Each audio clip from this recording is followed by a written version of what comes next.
Amém. A gente vai falar sobre depressão.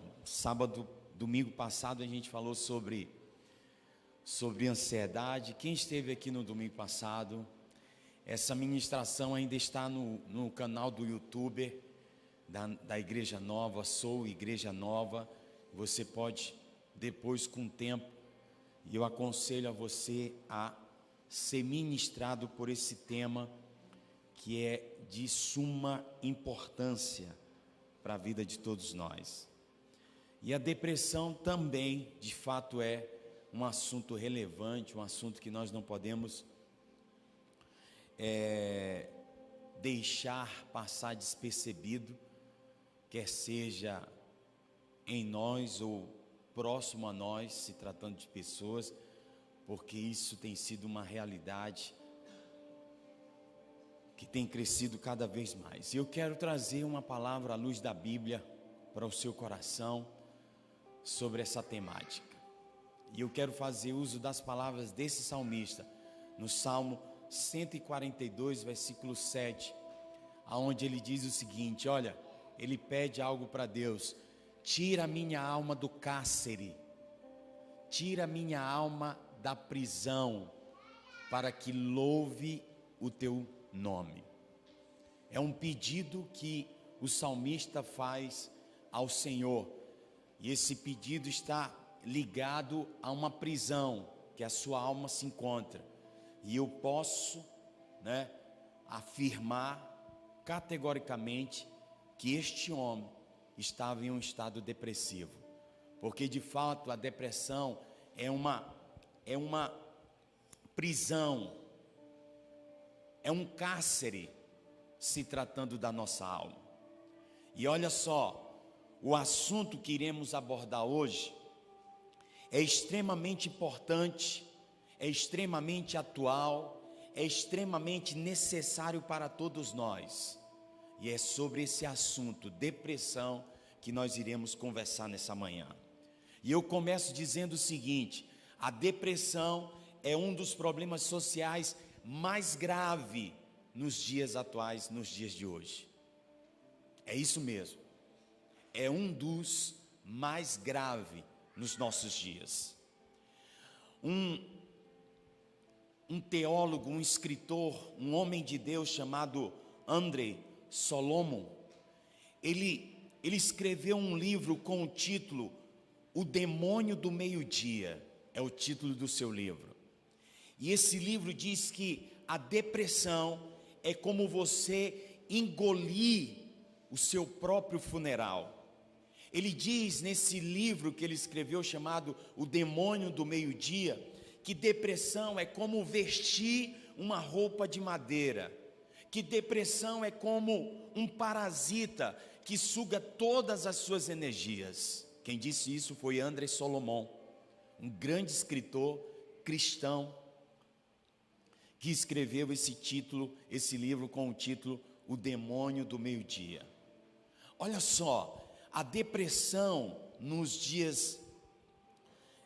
nossos dias, segundo as estatísticas, ela aponta para um percentual de 15 a 20% da população mundial já foi atingida, já vivem esse mal terrível chamado depressão. A depressão, para você que não sabe, ela é a causa de muitas outras doenças. É sabido por muitos que a depressão é o principal fator do suicídio. Eu vou repetir isso para você. A depressão é o principal fator do suicídio no mundo. No mundo. E é importante frisar que há mais suicídio no mundo do que assassinatos. Você sabia disso? Há mais suicídios no mundo do que assassinatos. A questão, sabe qual que é? É que não se divulga. Por que não se divulga, apóstolo? Porque isso dá ideia para outros tirarem a própria vida. É orientado, existem aqui profissionais da área da saúde, é orientado que o suicídio ele não seja propagado, divulgado. Eu não sei se você já percebeu, aqui mesmo na nossa cidade, quando alguém tira a sua própria vida, nunca fica em uma pessoa apenas. Sempre vem uma sequência.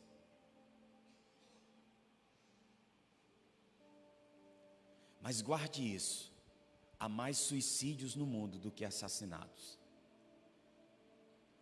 E o fator principal que leva a pessoa a dar cabo à sua vida se chama depressão. Depressão. Olha uma outra estatística aqui, ó. Na idade de 15 a 20 anos, ou melhor, a 30 anos, o suicídio é a segunda razão principal que leva à morte. Na faixa etária de 15 a 30 anos, o suicídio é a razão principal que leva as pessoas à morte. E é o principal fator que leva essas pessoas a esse desespero, né? E o principal fator que leva essas pessoas ao desespero, a dar cabo à sua vida, a pôr um ponto final na sua história, entre aspas, né? Porque nós acreditamos, à luz da Bíblia, que a morte não é o fim de tudo, e tampouco a sepultura é o nosso último endereço. Mas segundo as estatísticas, é a depressão, volto a repetir, é a depressão a responsável por todo esse desespero que leva as pessoas a tirar a sua própria vida. Olha só, um outro escritor chamado Alvin Toffler, ele, no seu livro chamado A Terceira Onda, ele diz algo muito interessante. Ele diz o seguinte: nessa sociedade adoecida,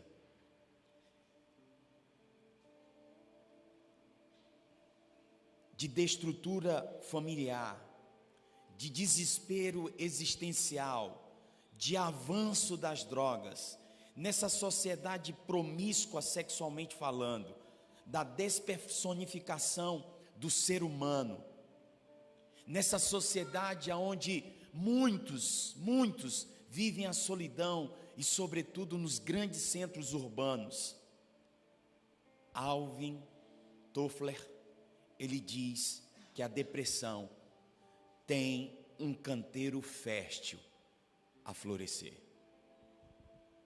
Dentro desse contexto de sociedade, dentro desse mundo que nós estamos vivendo, a depressão, ela tem um canteiro fértil para florescer, para brotar. E eu, infelizmente, preciso concordar com esse escritor. Mas quais as causas da depressão, apóstolo? Esse é um assunto muito vasto e eu não posso, de maneira alguma, com o tempo que me é dado, fazer um apanhado no todo, mas eu tentei o máximo resumir isso aqui. Olha só, as causas da depressão. A depressão, ela é multicausal, é isso mesmo. Ou seja, ela abrange vários pontos. Ela pode ser gerada por um problema orgânico. Você sabia disso? Que a depressão pode ser gerada por um problema orgânico. Ela pode ser gerada pelo alcoolismo. Como também a depressão pode se desencadear através de uso de drogas, por um problema emocional severo, por um luto traumático. A depressão, ela pode vir por meio de um divórcio doloroso, de uma enfermidade incurável, ou até mesmo uma perda financeira radical. Ela pode ser estimulada pelo radicalismo religioso, ou até mesmo pelo patriotismo exacerbado, querido. São algumas causas aqui que pode gerar desencadear a depressão na minha vida e na sua vida. São muitos aqueles que vivem nesse cárcere escuro e frio chamado depressão. A depressão tem se tornado cada vez mais um mal avassalador. Pode ser que muitos que estão aqui estejam enfrentando esse drama. E pior, ainda nem diagnosticaram isso, nem perceberam isso. Pensam que seja outra coisa. Mas na verdade, você está entrando nessa cela, nesse cárcere frio e escuro, querido. A depressão tira a esperança. Ela lança você em uma cova existencial. A depressão, ela oprime a pessoa, ela rouba as energias, ela tira os seus sonhos e leva você a pensar que a vida não tem propósito, nem sentido e nem um futuro algum para você. Tudo isso a depressão gera no ser humano. Olha só, quando você é tomado pela depressão, você alimenta até mesmo um saudosismo patológico na sua vida, se tratando dos bons tempos do passado. É isso mesmo, dos bons tempos do passado. Mas quando você olha para o futuro, olha só como que a depressão faz. Você vê um futuro cinzento, sem nenhuma expectativa. Você caminha por um deserto inóspito. O que significa a palavra inóspito, apóstolo? Significa não habitável, difícil. É assim que a pessoa olha para o futuro, ela olha para o passado com saudosismo. Por quê? Porque existiu, ela viveu bons tempos. E a depressão convence a pessoa que ela nunca vai viver aquilo que ela já viveu. E eu quero dizer para você nessa manhã, que mais importante do que aconteceu é aquilo que está por acontecer na sua vida. Que os melhores dias da sua vida não ficaram lá atrás, eles estarão sempre adiante de você, esperando por você, para você tomar posse e viver tudo aquilo que Deus preparou para a sua vida. Porém, todavia, a depressão, ela alimenta esse saudosismo, se tratando dos bons momentos do passado, e faz com que o nosso futuro se torne cinzento, sem perspectiva nenhuma. É como se você vivesse em uma casa, imagine aí, uma casa sem janela, sem porta e pior, sem luz, sem energia. Isso é depressão. É você viver na escuridão, em um cárcere frio, úmido, escuro.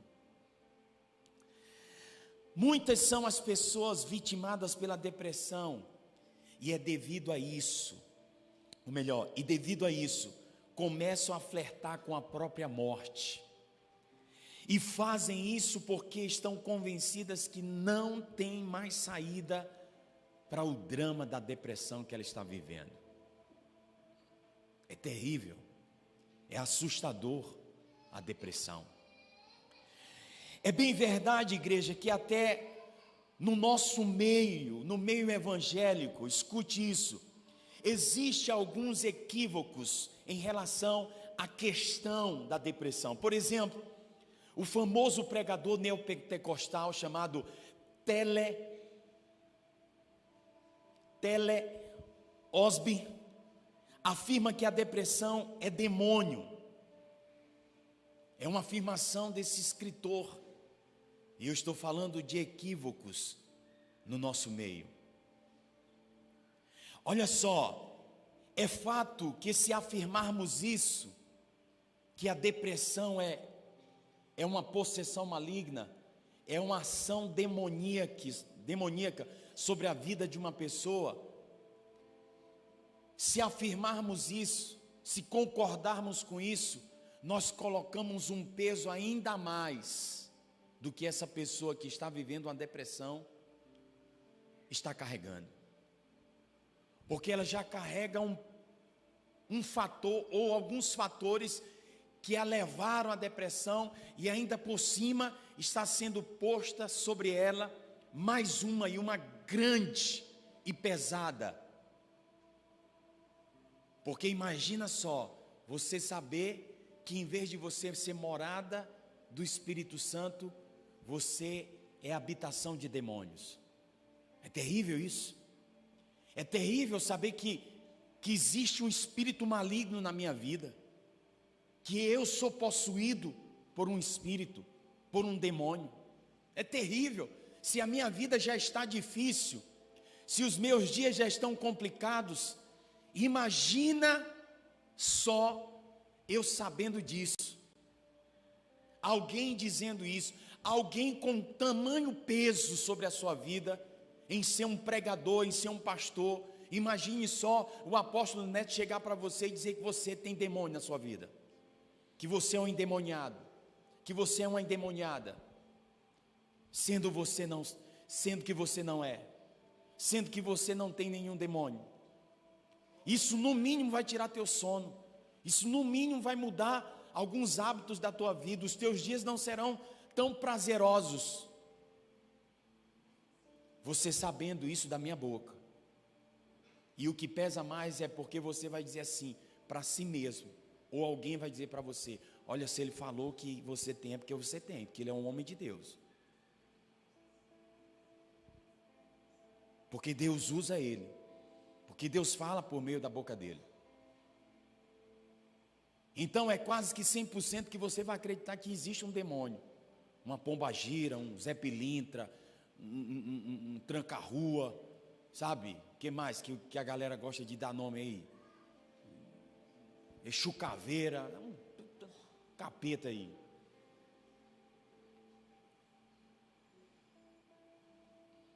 Existem alguns equívocos entre nós. Um outro escritor também conhecido mundialmente, e principalmente no meio dos conservadores, ou melhor, dos mais conservadores, chamado Jay Adams, ele diz que depressão é pecado. Ele afirma que depressão é pecado. Como assim?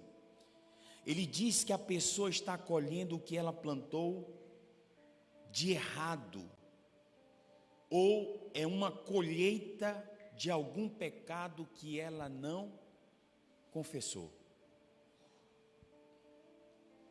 Essa é a afirmação de Jay Adams, um grande escritor mundialmente conhecido. Ele afirma que a depressão é resultado de uma vida de pecado ou de um pecado não confessado que você praticou no passado, e que isso te consome. E aí eu entro aqui dizendo o seguinte: olha, nós podemos afirmar que a depressão pode até ter a ver com uma influência maligna. Apóstolo, como assim?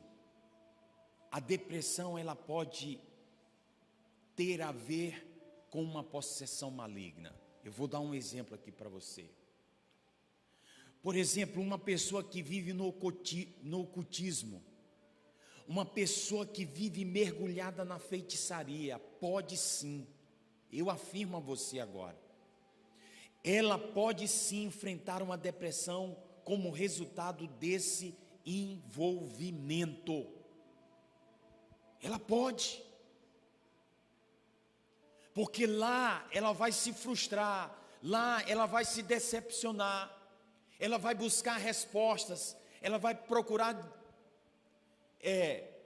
uma palavra de destino, e o que ela vai encontrar ali é um engano, é uma mentira, e ela vai, sabe, se envolver tanto com aquilo que ela vai mudar todo o curso da sua vida em direção àquelas palavras, em direção àquele conselho que fora dada por uma pessoa que lidera esse tipo de coisa, e ela vai viver em torno disso, acreditando, ela vai viver todos os dias pensando que isso vai acontecer, que isso vai dar certo, e quando de repente isso não vai acontecer, porque não vai acontecer, porque é uma mentira, e ela cai numa frustração, cai numa decepção, e isso desencadeia o quê? Uma depressão na vida dela.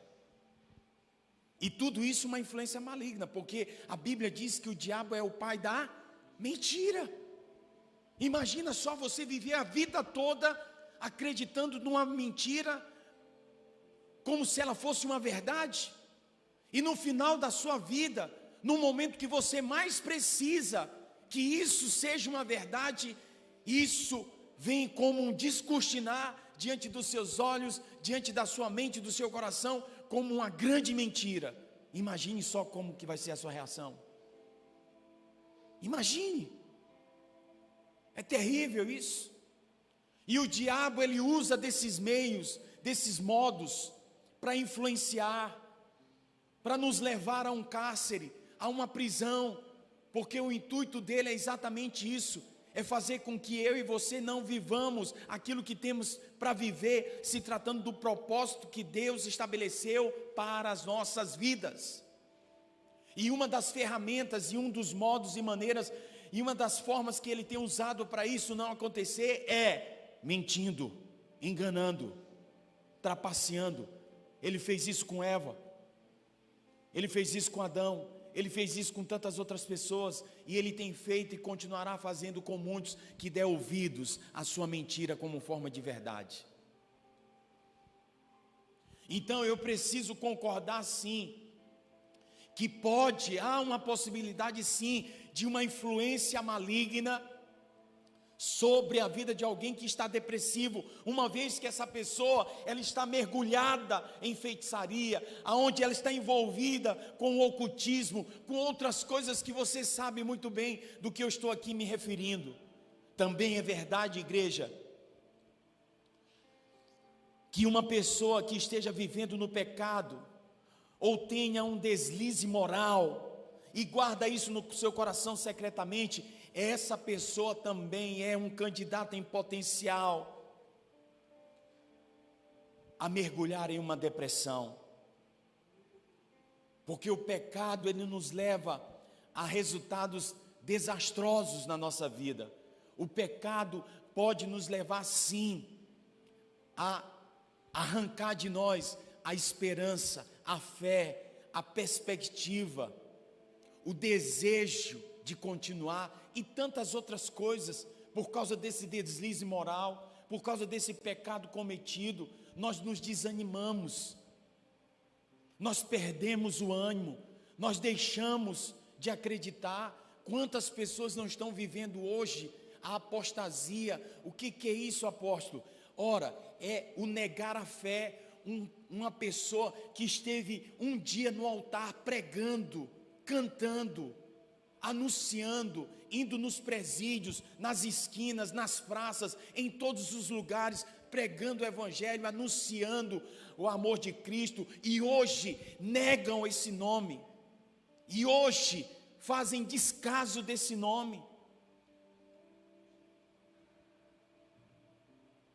Então são muitos os fatores que nós podemos aqui associar, mas olha só, nem toda pessoa que passa por uma depressão está necessariamente vivendo na prática de pecado.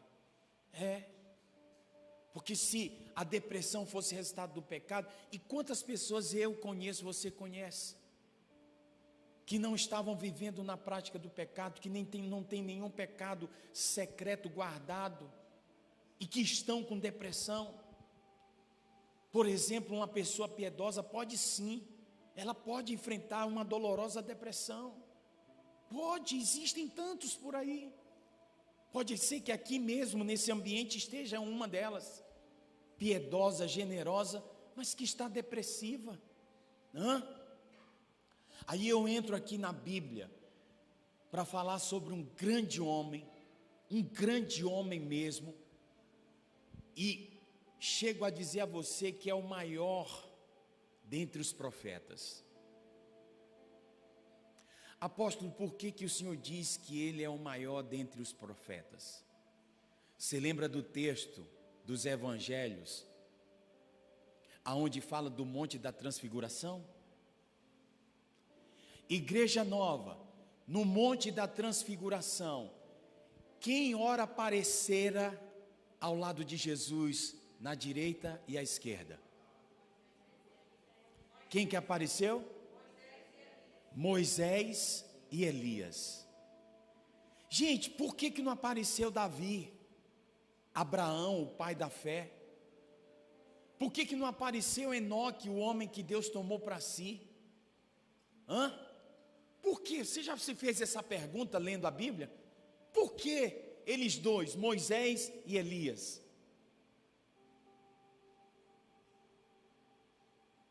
Eu vou responder para você nessa manhã, para você aprender. Moisés representa quem, gente? Moisés representa quem? A lei. Ele é o legislador. Ele é o homem da lei. Para os judeus, ainda hoje a lei mosaica é válida. Ainda hoje. Agora, quem é Elias na história? Elias é quem? O profeta, e conhecido como o profeta do... Elias é o maior entre todos os profetas que já existiram no Velho Testamento. E quando Jesus está entre eles, um à direita e outro à esquerda, e os discípulos contemplam aquilo ali existe uma mensagem dada aos judeus, que ele, Jesus de Nazaré, é maior do que a lei e é maior do que os profetas. Mas olha só, é sobre esse homem que eu quero falar, o maior entre os profetas, Elias. E um histórico rápido aqui de Elias. Foi um homem levantado por Deus em tempo de crise política e apostasia religiosa em Israel. O profeta Elias, ele foi ousado. E por que foi ousado? Ele confrontou os pecados do rei Acabe, o rei da sua época. Ele chamou a nação indecisa de Israel a colocar sua confiança inteiramente em Deus. Ele triunfou valentemente sobre os profetas de Baal, matando todos eles. Elias foi um homem que viveu de forma maiúscula e superlativa. Ele aprendeu a depender de Deus e a realizar grandes obras em nome do Altíssimo. A prova é que ele fez descer fogo do céu. Foi ele que orou e por 3 anos e meio não houve chuva. Daqui 3 vai passar um tempo sem chover, e não choveu. E foi ele mesmo que orou para que houvesse chuva, porque havia uma crise hídrica na geração nessa época, e foi ele mesmo que orou e a chuva veio. Ele fez com que um rapaz fosse olhar para o céu 7 vezes, e na 7ª vez ele pergunta: o que você vê, meu filho? Eu vejo uma nuvem pequena, do tamanho da mão de um homem. Esse homem tinha tanta fé que ele disse para o rei Acabe: entra no teu carro e vai para a tua casa, porque vai cair uma tempestade, porque hoje vai chover absurdamente aqui. Um homem ousado, um homem que fez grandes feitos por meio de Deus na sua vida. Mas escute uma coisa, Elias, o profeta do fogo, ele também tinha pés de barro. Ele também tinha pés de barro. Ele também era um homem semelhante a mim e a você. Ele não era um super-homem. Ele não era um super-crente, até porque não existe super-homem e nem super-crente, querido. Depois de retumbantes vitórias, maiúsculas vitórias, Elias ficou deprimido e pediu a si a morte. Ele pediu a Deus a morte. E aí, eu quero considerar as causas, como também a cura da depressão desse profeta chamado Elias. Primeiro, vamos falar sobre as causas da depressão dele. Vamos lá. Em primeiro lugar, o que eu vejo aqui, se tratando da causa que levou Elias a mergulhar nessa depressão, ou na depressão, é o seguinte: ele tirou os olhos de Deus e colocou-os nas circunstâncias. É isso mesmo. Ele tirou os olhos de onde ele não deveria ter tirado, e pior, colocou os olhos aonde ele não deveria ter colocado. Porque não é só tirar os olhos de Deus, é saber para onde eu vou olhar depois de tirar os meus olhos da presença de Deus. Num dado momento, igreja, Elias pensou que sua vida dependia da ímpia, chamada Jezabel, e não de Deus, porque ela tenta contra a sua vida agora. Ele foge, ela está em busca de prendê-lo e matá-lo. E Elias cai nessa loucura de achar, de pensar que a sua vida dependia, que estava nas mãos da ímpia Jezabel e não de Deus. Por isso ele temeu, ele fugiu. E digo a você nessa manhã: sempre que tirarmos nossos olhos de Deus para colocá-los nas circunstâncias adversas, sabe o que vai acontecer comigo e com você? Afundaremos num pântano de desespero. Lembra de Pedro? Quando estava no barco, no meio do mar, no mar da Galileia, veio a tempestade, Jesus aparece, eles se identificam como um fantasma. Jesus fala que não é um fantasma, mas para que eles não temam, porque é Ele. E aí Pedro diz assim: então, se é o Senhor, permita que eu vá até a ti. Ele sai do barco, ele começa a andar sobre as ondas, ou melhor, sobre as águas, mas dado o momento, ele tirou os olhos de Jesus e pôs os seus olhos aonde? Na tempestade, no vento forte. E sabe qual foi o seu resultado? Afundamento. Ele começou a afundar. E isso aqui casa muito, se tratando do motivo pelo qual levou Elias a uma depressão. Ele tira os olhos de Deus e coloca os olhos em uma ímpia, em uma mulher louca, que não tem e nem pode garantir absolutamente nada para a sua vida. E pode ser que seja esse o motivo real de hoje você estar nesse estado emocional que você está, nessa condição que você está, porque você tirou toda a sua perspectiva em Deus e colocou no homem, em um relacionamento, em um negócio, em um sonho pessoal. E agora você está aí sem saber o que fazer, triste, cabisbaixa, envergonhado, envergonhada, sem direção, sem saber por onde recomeçar ou começar, porque você apostou tudo e você ficou sem nada. E aí é difícil começar algo quando não se tem nada, porque tudo que eu tinha eu coloquei nas mãos de alguém, e esse alguém não me deu esse feedback que eu gostaria tanto de ter. Querido, Deus está falando aqui nessa manhã, e Deus está falando de uma forma muito clara, para te explicar o porquê que você está assim, porquê que você está nesse cárcere, nessa prisão, porque você deixou de confiar nele, porque você deixou de colocar os olhos nele, porque você deixou de depender dele, começou a depender emocionalmente do marido, da esposa, de uma pessoa, porque a sua fé que estava nele foi tirada dele e foi colocada nas circunstâncias. sendo que as circunstâncias, elas alteram, elas mudam, elas passam, elas têm começo, meio e fim na nossa vida. Porém, Deus, Ele é eterno, querido. Ele é eterno. Em segundo lugar, falando sobre as causas da depressão de Elias. Primeiro, ele tirou os olhos de Deus e colocou aonde não deveria, nas circunstâncias. Em segundo lugar, ele entrou na caverna da solidão quando ele mais precisava de pessoas à sua volta.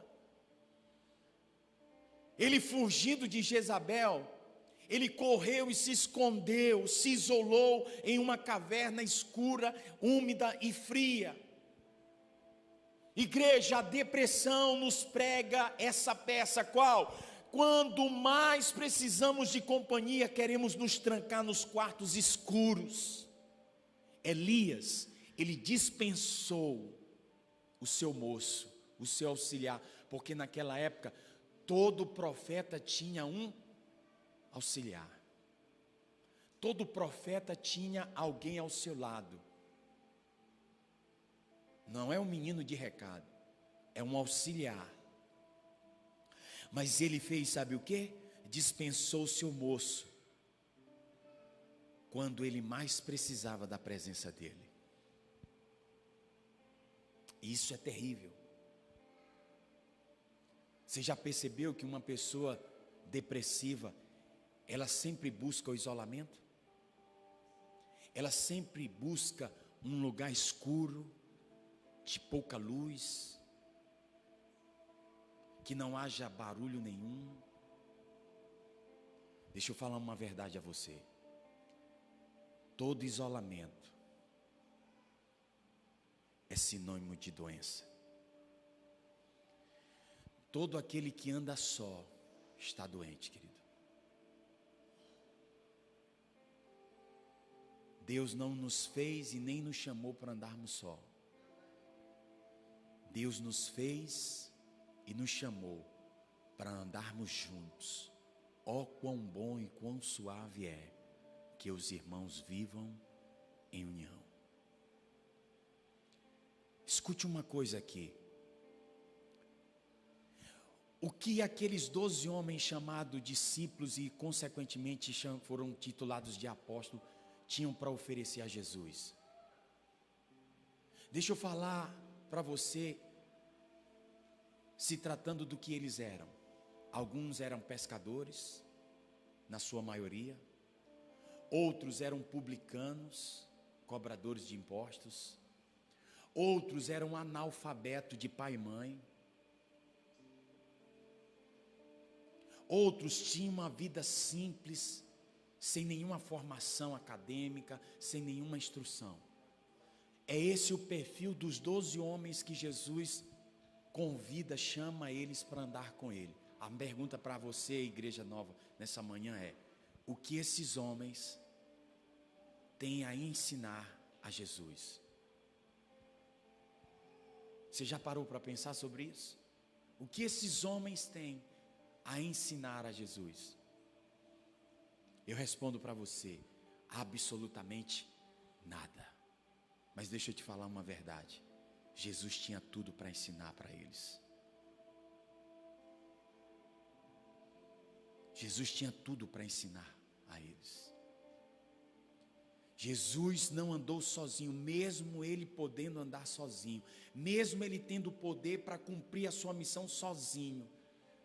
Perceba que no momento de angústia, de tristeza profunda, aonde ele vai no Getsêmani, no lugar escuro, na madrugada para orar, perceba que Jesus não vai sozinho, ele chama os discípulos, ele deixa alguns aqui, eles adianta um pouco mais e leva consigo mais 3, mas ele nunca está sozinho, ele nunca vive sozinho, ele nunca está sozinho. Sabe por quê? Porque é necessário andarmos juntos. Por mais que haja diferenças, por mais que haja divergências entre nós, mas é necessário andarmos juntos. É necessário reconhecermos as nossas limitações, as nossas necessidades, que ora nós individualmente não podemos suprir. mas que só pode ser suprida pela vida do próximo a nós, perto de nós, porque distante não tem como suprir. Elias dispensou o seu moço quando ele mais precisava, e pode ser que você esteja também fazendo isso, querido. Pode ser que a razão da sua depressão seja exatamente por isso, por essa sua decisão de se isolar, de se fechar, de se guardar. Eu sei que há um tempo de silêncio, querido. Até Deus age dentro dessa pedagogia, de trabalhar, de ensinar através do silêncio. A Cassiane diz que quando ele está em silêncio, é porque ele está trabalhando. O silêncio, ele é poderosíssimo.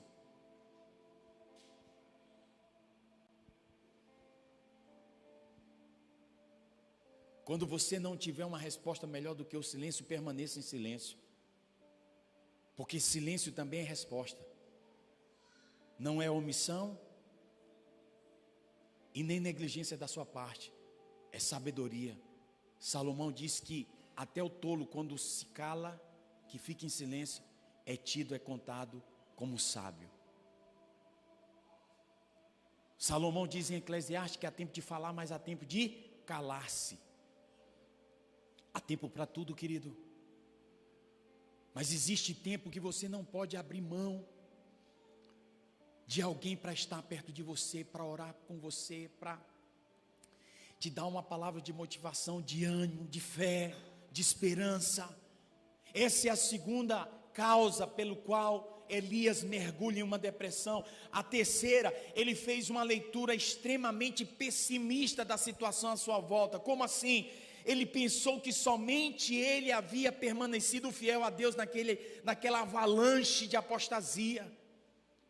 Ele se achava como o único, sendo que na verdade, quem conhece a história, eu não tenho tempo para contar, Deus lhe afirmou que havia mais 7.000 pessoas que tinham permanecido firmes, que não se apostataram como muitos se apostataram, mas que permaneceram firmes no Senhor, firme na sua fé.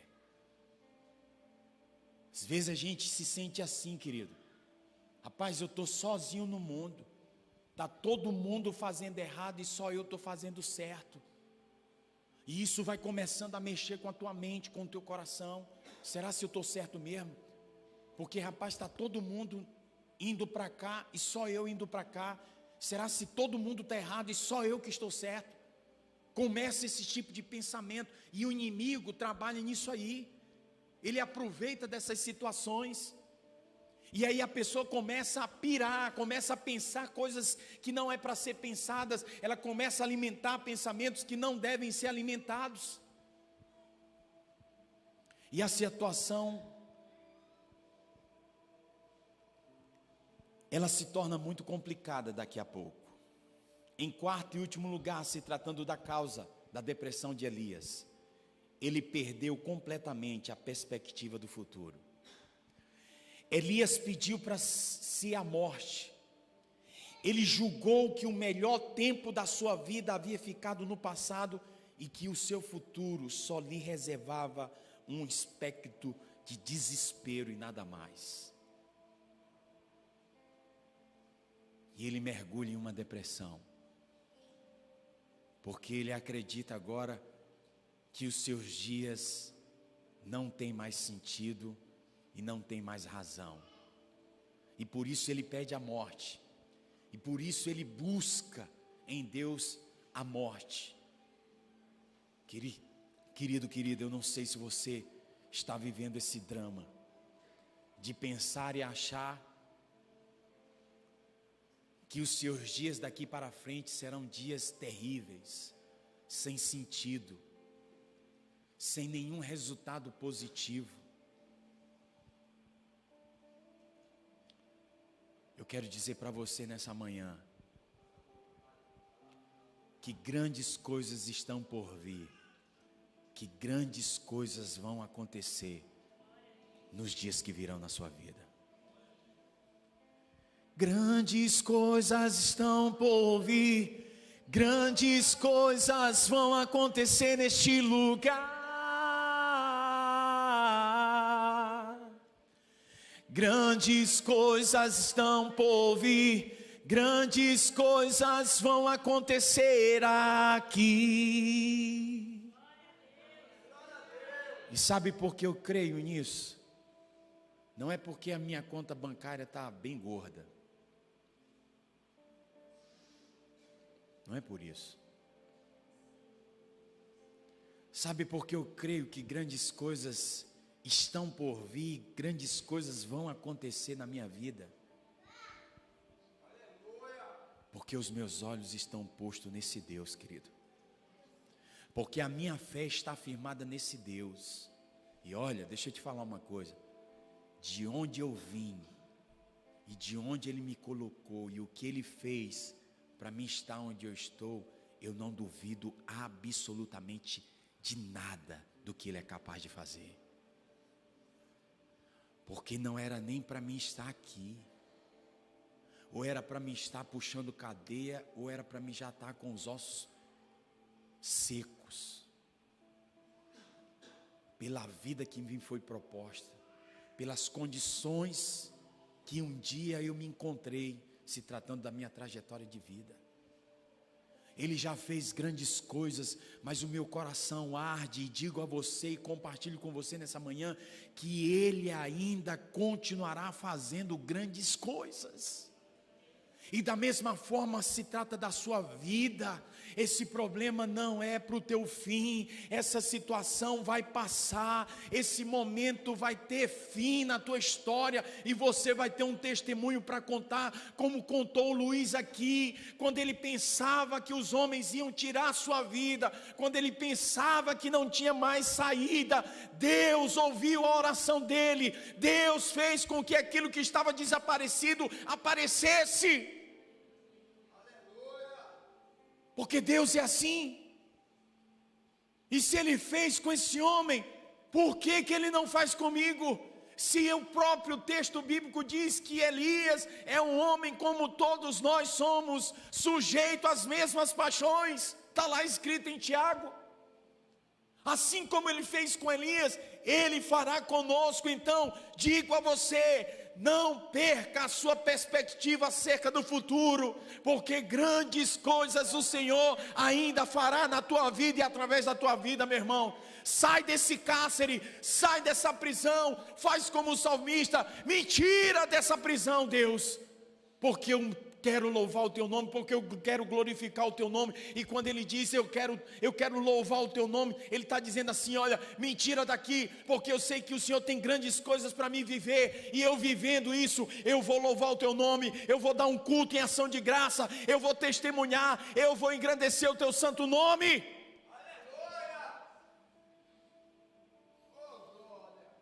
Então são essas as causas da depressão de Elias. Mas vamos falar sobre as curas, ou melhor, sobre a cura da depressão desse homem. Diagnosticamos a causa, vamos para a cura dele agora. Deus tratou a depressão de Elias através de vários recursos. Primeiro, Deus o tratou por meio da sonoterapia. Você já ouviu falar sobre isso? Sonoterapia? Como assim, apóstolo? A depressão deixa a mente agitada. Uma pessoa deprimida fica com o corpo cansado, não é assim? Ele fica com o corpo cansado, mas a mente não desliga nunca. Elias precisou dormir e descansar para sair do buraco da depressão. Esse homem correu quilômetros, está lá no texto, depois você lê e estuda a história desse homem. Ele estava fugindo de uma rainha, de uma mulher ímpia que queria a sua cabeça. Ele fez grandes feitos, como eu falei aqui, ele entrou numa batalha com mais de 400 profetas, falsos profetas, os profetas de Baal. Ele desafiou esses homens, ele passou o dia inteiro esperando que caísse fogo do céu sobre o altar deles. Quando não caiu, ele foi lá e tirou onda com esses profetas e começou a clamar e começou a orar para que Deus derramasse fogo do céu. Existe uma batalha espiritual, existe um cansaço físico, mas também existe um cansaço na mente. na alma. Esse homem não tinha sossego, ele não parava. Era uma coisa aqui, era outra ali, era um desafio aqui, era uma luta aqui, é um gigante, é um adversário, é uma rainha, é um rei, é um profeta, é tanta coisa. E esse homem não tinha tempo para descansar a mente. E Deus leva ele para esse lugar, para que ele possa ali ter um tempo de repouso, de descanso, para reabastecer as suas energias, para recarregar as suas energias. A segunda maneira pela qual Elias vive a cura da sua depressão, Deus o tratou por meio da alimentação adequada. O texto vai dizer que Deus preparou uma refeição para Elias no deserto. Deus deu a ele pão, água, e ele recobrou suas forças. Uma pessoa deprimida muitas vezes sente náuseas do alimento. E aí, eu digo a você, é preciso fortalecer o corpo, se tratando do tratamento dessa doença. É fundamental que você se alimente. É fundamental que você possa honrar aquilo que Deus está fazendo por você, que é levar até a sua mesa, até você o alimento que muitos gostariam de ter e que você tem e não está fazendo uso. Deus curou a depressão desse homem por meio de uma alimentação que ele mesmo providenciou para ele no deserto. Em terceiro lugar, Deus o tratou dando-lhe a oportunidade do desabafo. Elias estava dentro de uma caverna quando Deus lhe perguntou: o que fazes aí, Elias? Essa é a pergunta de Deus para o profeta. Deus assim o ordena a sair da caverna para que destampasse a câmara do horror da alma e espremesse o pus da ferida que havia na vida daquele homem. E digo isso, sabe por quê? Porque o desabafo é uma necessidade vital para a limpeza da alma. Para a limpeza da alma. Quando você desabafa, quando você vomita, meu filho, sua alma fica limpa. Igual uma comida estragada que está aqui bagunçando aqui, ó, no seu organismo. Enquanto você não vomitar isso, enquanto você não botar para fora isso, você vive aquele mal-estar, aquele incômodo, aquele desânimo, aquela dor, aquele sofrimento. Isso é a depressão também, querido. Deus tratou esse homem, dando a ele a oportunidade dele desabafar. Por que você está aí? Por que você está se sentindo assim? Eu sou o teu Deus, eu não fiz no passado, eu vou fazer hoje, eu vou fazer amanhã. E nessa manhã eu digo para você também, na autoridade do nome dele, ele não mudou. Foi você que mudou a sua ótica a respeito dele. Porque eu creio que as circunstâncias não alteram as promessas de Deus ao meu respeito. Altera? Não alteram. Elas não têm poder para mudar o que Deus decretou. Se Ele diz que vai fazer, se Ele diz que vai acontecer, creia, querido, é porque Ele vai fazer acontecer, vai acontecer, porque Ele não é homem nem filho do homem para que minta, ou tampouco se arrependa. Tudo o que Ele fala, Ele mesmo vela em cumprir. E se você tem promessa de Deus, se você tem um chamado de Deus, se você tem um ministério a ser exercido, saiba de uma coisa: vai acontecer. Vai acontecer. Em quarto e último lugar, a maneira pela qual Elias curou-se da depressão. Deus o tratou revelando-lhe que o melhor da sua vida estava pela frente. Elias pensou que o seu ministério havia chegado ao fim. Rapaz, aqui não tem mais, acabou. A rainha quer minha morte, eu não tenho mais por que viver, não há mais sentido, o meu ministério se encerrou, acabou. Era esse o pensamento que havia na mente de Elias. Mas escute isso, ele ainda haveria de ungir um profeta em seu lugar, ele ainda haveria de ir até a Síria e ungir um rei sobre Israel. Elias pensou que a vida não fazia mais sentido e por isso queria morrer, mas Deus o levou para o céu sem que ele passasse pela morte. Olha só que interessante isso aqui, querido. O cara que pediu a morte, que achou que era o fim do seu ministério, da sua caminhada, da sua história, da sua vida, não viveu a morte, não provou a morte. Sabe por quê? Porque Deus o tomou para si através de um redemoinho. Para você ver o quanto Deus está no controle de tudo, o quanto nós estamos sempre equivocados e Deus está sempre certo nos seus planos, nos seus propósitos. Ele não escreve o certo em linha reta, querido. O meu Deus, o Deus de Abraão, de Isaac e de Jacó, é o Deus que escreve o certo em linhas retas. Esse é o Deus que eu creio. Esse é o Deus que cura a depressão, que dá cabo à ansiedade, que faz do órfão um homem rico e cheio de felicidade dentro do seu coração. Esse é o Deus que eu prego aqui nas ruas, no presídio, nos hospitais e por onde eu passo. O Deus que faz nova todas as coisas. O Deus que é o alfa e o ômega, que é o princípio e o fim, que é a razão de tudo e de todos estarem vivos. Esse é o Deus de Elias, querido. Esse é o Deus que cura a depressão desse grande homem, que vai ungir um outro grande homem chamado Eliseu, que vai liberar sobre ele uma unção dobrada do Espírito sobre a vida desse homem, a tal ponto de que até os seus ossos há unção, porque quando alguém foi enterrado, e foi enterrado no lugar onde Eliseu foi enterrado, os ossos tocaram no caixão, e esse homem que estava morto ressuscitou pela unção que havia nos ossos de Eliseu. Esse homem, ele tem muito a nos ensinar. Deus o arrebatou ao céu no redemoinho, e Elias deixou os trapos da depressão para se vestir com as roupagens alvas da felicidade, não passageira, não momentânea, não efêmera, mas da felicidade eterna que Deus tem para mim e para você, querido. E eu quero dizer para você que essa história é a minha história e é a sua história. Por mais que sejamos homens e mulheres de Deus, estamos sim sujeitos a mergulhar nesse pântano de desespero, se nós não permanecermos com os nossos olhos firmes, fitados nele.